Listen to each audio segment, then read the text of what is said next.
자, 용훈섭. 자, 용훈섭은 말이에요. 자체의 어떤 그 훈수하는 힘을 얘기하는 건 아닙니다. 바깥 인연이 주는 힘입니다. 이게 바깥에서 오는 힘이에요. 내 안에서 일어나는 힘이 번뇌를 스스로 없애려는 힘도 있지만은 바깥에 주어주는 힘도 있습니다. 이런 것이 이제 조화가 잘 이루어야 되겠죠. 용훈습이란 곧 중생의 바깥 인연이 주는 힘이다. 여기는 뭐 차별 인연이 있고 평등 인연이 있어요. 이와 같은 바깥 인연은 헤아릴 수 없이 많은 이치가 있지만 간단히 말하면 두 가지가 있으니 무엇이 그 둘인가. 하나는 차별 인연이고 또 하나는 평등 인연이다. 차별 인연이다 하는 것은 왜 차별 인연인가 하면은 평등 인연하고 차별 인연은 뭘 근거로 해서 이걸 얘기하느냐 하면은 주관과 객관이 상대하고 있는 곳에는 차별이 있습니다. 그렇죠? 그러면은 그 차별을 세계 인식하는 마음은 분별사식이라는 겁니다. 의식입니다. 그래서 여기 차별 인연은 의식하고 관련 있는 거고요. 용훈습적인 평등 인연이 있는데 평등 인연은 뭔가 하면은 주객이 상대하지 않기 때문에 거기에는 이제 평등합니다. 그러면 이거는 어떤 심식하고 업식하고 관련 있는 것이죠. 업식은 아리아식의 업식을 얘기합니다. 자, 한번 하나하나 이제 살펴보도록 하죠. 차별 인연이란 공부하는 사람이 모든 부처님과 보살들께 기대어 처음 공부할 마음을 내 도를 찾기 시작할 때부터 부처님의 경지를 얻을 때까지 그 가운데 보거나 생각하는 것이 부처님과 보살들이 모두 근석이 되기도 하고 부모나 친척이 되기도 하며 또는 신부는 끊이면 아는 친구나 은수가 되기도 하며 또는 보시, 애어, 이행, 동사습을 일으키기도 하며. 자, 이거는 뭘 얘기하는가 하면 이 용훈습의 차별 인연이라고 얘기하는 것은 바깥에서 주어주는 힘이죠. 그러면 내가 수행을 하는데 이제 외연이죠, 사실은요. 안에 이제 정인 불성은 자체상 훈습이라면은 자체상 훈습이 이게 힘을 발휘하려면은 바깥에 불보살의 힘이 주어져야 되는데 이 불보살의 힘이라고 얘기하는 게 뭔가 여기서 말하는 차별 인연이에요. 차별 인연은 의식의 영역에서 일어나는 현상입니다. 차별 인연. 의식과 관련이 있다는 거죠. 의식은 주관 객관을 상대하는 세계가 의식의 영역이에요. 그러면 불보살이 어떤 모습으로 나타나는가 하면은 뭐 꿈에 나타나거나 기도할 때 뭐 이게 머리에 쓰담을 주거나 이런 거는 전부 다 외연입니다. 차별 인연이에요. 그런데 어떨 때는 옆에 도반이 불보살이 도반을 화행해서 오기도 하고 또 뭐 집주인이라든지 여러 가지 주위 모습으로 나타나서 수행하는 사람을 도와주는 걸 얘기합니다. 그게 외연이라고 합니다. 그래 지금 현재 우리 요 속에서 그 차별 인연에 대해주는 용훈습의 역할을 하시는 분이 계십니다. 근데 우리는 모르고 있죠. 누가 그걸 도와주는지. 그래 여러분들은 이제 언제든지 있습니다. 자기 수행하는 데 있어가지고 그는 차별 인연이 없다면 있을 수가 없는 거예요. 다 있습니다. 근데 혹한 보면 도반이 뭐 이렇게 해주기도 하고 그러는 거죠. 어떤 환경이 그리 되어주기도 하고 여러 가지가 인연이 있는 거죠. 근데 거기에는 이제 부모 친척도 되기도 하고 권속도 되기도 한다 그랬죠. 이제 보시, 애여, 이행, 동사습을 일으키기도 한다 그랬어요. 나아가 하는 일마다 헤아릴 수 없이 많은 모든 보살행의 인연이 된다. 이와 같이 불보살님께서 일으키는 자비로운 큰 마음의 훈습하는 힘으로 중생들의 좋은 마음의 뿌리가 더 늘어나게 되어 보는 이나 듣는 이가 이익을 얻을 수 있는 것이다. 그러니까 용훈습이라 하는 것은 바깥에서 들어오는 것이고 바깥에서 들어오는 그 용의 작용, 힘의 작용이 내 의식상에서는 차별로 나타난다는 거죠. 의식을 통해서 보여지는 세계는 전부 차별 세계입니다. 그래서 어떨 때는 그 인연이 아주 그 뭐라 그럴까 지순하기도 하고 어떨 때는 아주 성결기도 하고 그러는 겁니다. 그래 어떨 때는 그 차별 인연이 가까울 수도 있고 멀 수도 있고 그렇다는 거죠. 얘기하자면 강원도의 어느 쪽에 수행을 했다는 스님 얘기 들어보면 그런 거예요. 어느 토굴에는 겨울 안거를 나기 위해서 쌀을 3개월 동안 먹을 쌀 같은 건 반찬을 준비해가 들어간답니다. 들어가는 게 그냥 들어간다. 가면은 쌀 같은 게 다 준비가 돼 있대요.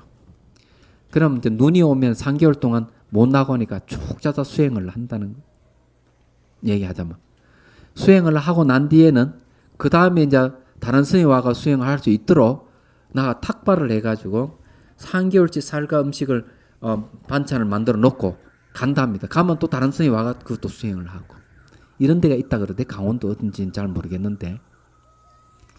근데 어느 해에는 눈이 많이 와가지고 3개월 이상고만 눈이 와버린 거예요. 근데 음식 다 떨어지고 모든 게 아주 곤란하게 됐는데, 그 눈 속을 뚫고 도로는 제가자가 있었던 거예요. 그래가지고는 음식을 전부 다 이렇게 장만해가 스님이 공양 올려 이러는데, 어떻게 오셨습니까? 어떻게 오셨습니까? 이러니까 꿈에 현몽을 해가지고, 산신령이 현명해가지고 그 우리 산에 공부하는 스님이 계시는데 지금 음식이 떨어져서 아주 수행하는데 곤란을 겪고 당신이 좀 도와주시오. 현몽을 했다는 거라. 이게 이제 뭔가 하면은 바로 외연이고 차별 인연이에요.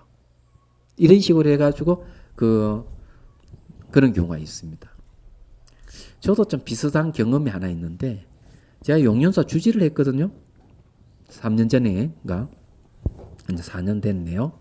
주지를 하는데 제일 먼저 용연사 딱 가가지고 정멸보공에 딱 갔더니만, 옛날에 한 20여 년 전에나 왔을 때는 정멸봉에 용머리가 있었어요. 근데 이번에 딱 보니까 용머리가 없습니다. 다 잘려버리고 그림만 잘린 자리에 그림만 그려놨어요.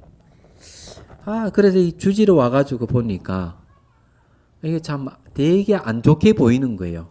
옛날에 있었을 때하고 없을 때 너무 차이가 나니까.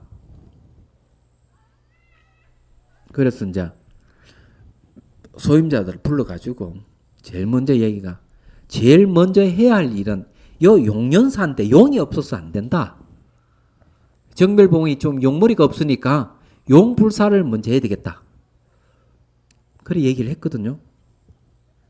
그 다음날 바로 어떤 청년이 돈을 300만 원 탁 갖고 와가지고, 스님 용머리 불사하십시오. 총무스님이 깜짝 놀래가지고, 아니 우리 용머리 불사한다는 어떻게 알았습니까? 그러니까 꿈에 누가 나타나가지고 용연사 정멸봉은 용머리 불사한다니까 당신이 가서 좀 도와주시오. 현몽을 했다는 거야. 그래가 돈을 300만 들고 왔다는 거예요. 신도들의 첫날 와가 이 얘기한 거 신도들하고 얘기한 적도 없는데 불가사의한 일이죠. 제가 말씀드리고 싶은 거는 그런 식이에요. 그래서 여러분들이 수행을 하면은 반드시 차별 인연, 용의 훈습이 있다. 그는 이제 의식상에 나타나는 차별 인연입니다. 그걸 분명히 우리가 의식의 차원을 넘어가면은 초지 경기에 들어가고 이러면은 바로 이제 평등 인연이 오게 되죠. 그 이제 또 달라지는 겁니다. 이런 게 사례를 얘기할 수 있어요. 근데 뭐든 불사를 하고 수행을 하고 이러는 거는 그런 거예요. 송강사 제가 오래 살았는데 17년 살았습니다. 송강사. 86년도에 송강사 이제 가가지고 그 다음엔가 87년도인가 송강사 간 인연은 그래서 강의 요청을 받아가 송강사 갔습니다. 제가 은혜사 그때 재무도 보고 교무도 보던 때예요. 그래가지고는 대승사에 주지를 간다고 주지를 끈을 딱 끊어놓고 주지 간다 기분 좋아가지고 있었는데 전화 때르르랑 와가지고 스님 송강사 강의해 주기로 했지 않습니까? 이거 전화가 보니까 강원 한해 후배예요. 무연스님 전화 나하고 약속했으니까 오셔야 됩니다. 그래 이런저런 인연에서 가게 됐는데 송강사 그때 어딘지 모르고 찾아가니 전라도 순천 송강사예요. 그런데 이제 그 다음에 87년도 그럴 거예요. 속가 형님이 찾아왔어요. 제 속가 형님 중속한입니다.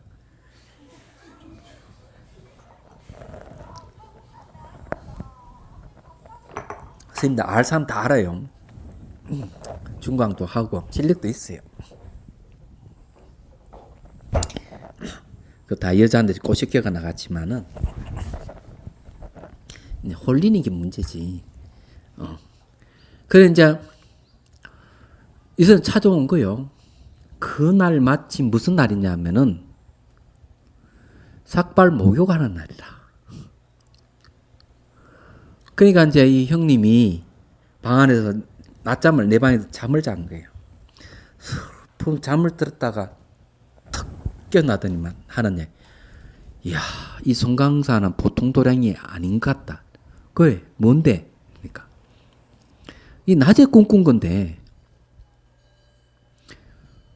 스님 한 분하고 여자 2명이 이 저게 뭐고 청소 도구를 들고 방에 들어왔다는 거예요. 삭방 목욕하는 날에 들어와가지고 방 안을 한번 휘 둘러보더니 아이 이 방 깨끗하네. 여기 뭐 청소할 것도 없다.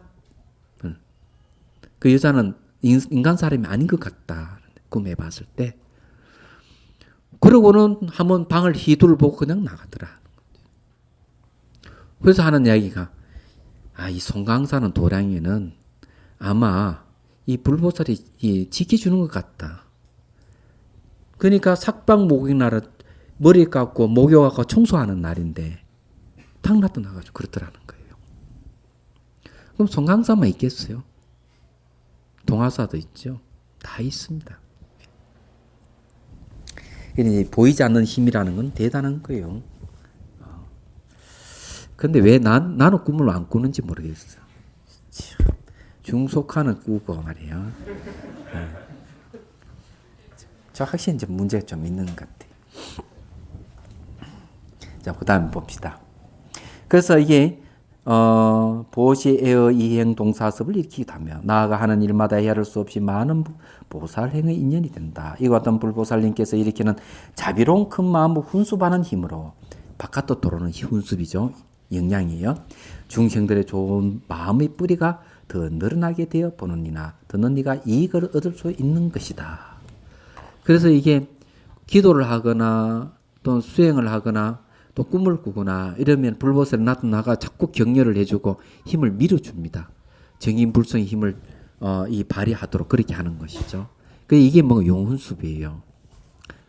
이 차별 인연에는 두 가지가 있으니 무엇이 그 둘인가. 하나는 가까운 인연이니 빠르게 도를 얻기 때문이며 또 하나는 먼 인연이나 오랜 시간에 지나야 도를 얻기 때문이다. 가까운 인연과 먼 인연을 분별하며 다시 두 가지가 있으니 무엇이 그 둘인가. 하나는 보살행을 더 늘어나게 하는 인연이며 또 하나는 불도를 받아들이게 하는 인연이다. 이 차별 인연이 멀고 가까운 걸 이야기하거나 보살행이나 불도를 받아들이는 거 이거는 전부 다 바깥에 들어오는 힘이죠. 그게 용훈습이라고 하는 그런 겁니다. 자, 밖에 들어오는 거라도 밖이 따로 있는 건 아니에요. 왜 밖이라고 얘기하는가 하면 의식상에서는 안과 밖이 분명히 있습니다. 내가 의식을 근거로 해서 수행을 하기 때문에 바깥으로 들어온다, 안에서 일어난다 이렇게 얘기하는 것이지 만일 의식의 차원을 넘어가 업식의 차원은 아래의식 위에 있는 마음이기 때문에 보통 그 경지에 가면은 안과 밖에 없죠.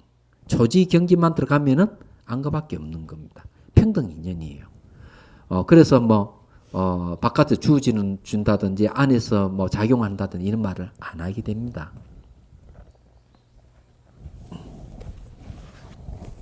그 다음에요. 평등 인연이란 모든 부처님과 보살들이 원력으로 중생들을 모두 괴로움에서 건지고자 자연스럽게 이들을 훈습하여 언제나 버리지 않는 인연이다. 불보살들이 이제 원력을 가지고 중생들이 고통을 구제하고자 하는 마음이죠. 이건 늘 있습니다. 이건 본원이라 그래요. 불보살이 중생 구제하는 건 본래 본자, 본래 원력이라는 얘기입니다. 바뀌는 원력이 아니에요. 그렇기 때문에 중생들이 높고 낮음을 가리자 똑같이 평등하게 원력을 내는 겁니다. 그렇기 때문에 평등 인연이라는 거죠. 중생들이 불보살과 같은 바탕이라고 아는 데서 나오는 힘이기 때문에 이 중요한 겁니다. 이 중생들이 불보살하고 똑같다, 평등하다. 거기서 나오는 힘이 평등 인연이에요. 중생들이 보고 듣는 것이 감응하여 자연스럽게 그 활동을 나타내니 이른바 중생들의 삼매에 따라야 모든 부처님을 평등하게 볼 수 있기 때문이다. 이제 중생들이 삼매를 근거로 해서 이제 평등하게 볼 수가 있다. 이거는 무슨 말인가 하면요. 그 원효 스님께서 하는 말이 이런 이야기 있습니다. 과거, 현재, 미래의 모든 부처님의 법문을 들으려면은 선정에 들만 된다 했어요. 선정을 통해서 모든 부처님 법문을 들을 수가 있다. 이렇게 얘기합니다. 그러면 이때 선정이 뭔가 하면은 번뇌가 사라진 상태가 선정이기 때문에 보는 게 평등하게 볼 수밖에 없는 거죠. 부처를 보는 힘이 거기에 오는 겁니다. 그런데 실제적으로 이 불보살을 제대로 보려면 조지에 들어가야 됩니다. 진여의 자리에 들어가야만 돼요. 어느 스님이 찾아와가지고 어떤 보살하고 이 스님 주장이 이제 뭔가 하면은 자기는 환희지를 얻었다 이래요. 환희지. 환희지라고 하는 게 뭔가 하면 초지보살의 경지입니다. 왜 환희심이 일어나는가 하면은 모든 불보살을 볼 수 있기 때문에 그래요. 근데 이 스님 주장은 자기 환희지 들어갔다. 모든 불보살을 봤다는 거예요. 어떻게 봤는데 꿈속에서 봤대요. 근데 이 스님이 나를 찾아온 목적은 뭔가 하면은 나를 교화시키기 위해서 찾아온 거예요. 내가 그런 보니까 근기가 좀 되는 것 같으니까 찾아온 거예요. 근데 이야기를 다 그냥 듣기만 했습니다. 그런데 이거 잘 알아야 돼요. 뭘 알아야 되는가 하면은 바둑의 고수는 지나가다 바둑 돌 떨어지는 소리만 들어도 몇 급인 줄 알아요. 돌 떨어지는 소리만 들어도. 그리고 선비는 말이죠. 길을 가다 글 읽는 소리 딱 들으면 저 수준이 어느 정도는 알고. 강의하는 내용을 듣고 뭘 인용하는가 딱 들어보면 책을 뭐 봤다는 걸 아는 거예요. 이런 사람 고수예요. 얘기하다만. 그럼 쟤는 뭘 받겠어요? 그 스님 이야기한 거 다. 만일에 환희지에 들어갔다 하면은 초지에 들어갔다면 바로 마음의 동요 거의 없습니다. 왜냐 진여의 자리라고 하는 건 주객이 없는 자리이기 때문에 무슨 마음의 동요가 있겠습니까? 후천적인 번뇌는 없어요. 선천적인 번뇌 있을는지 모르지만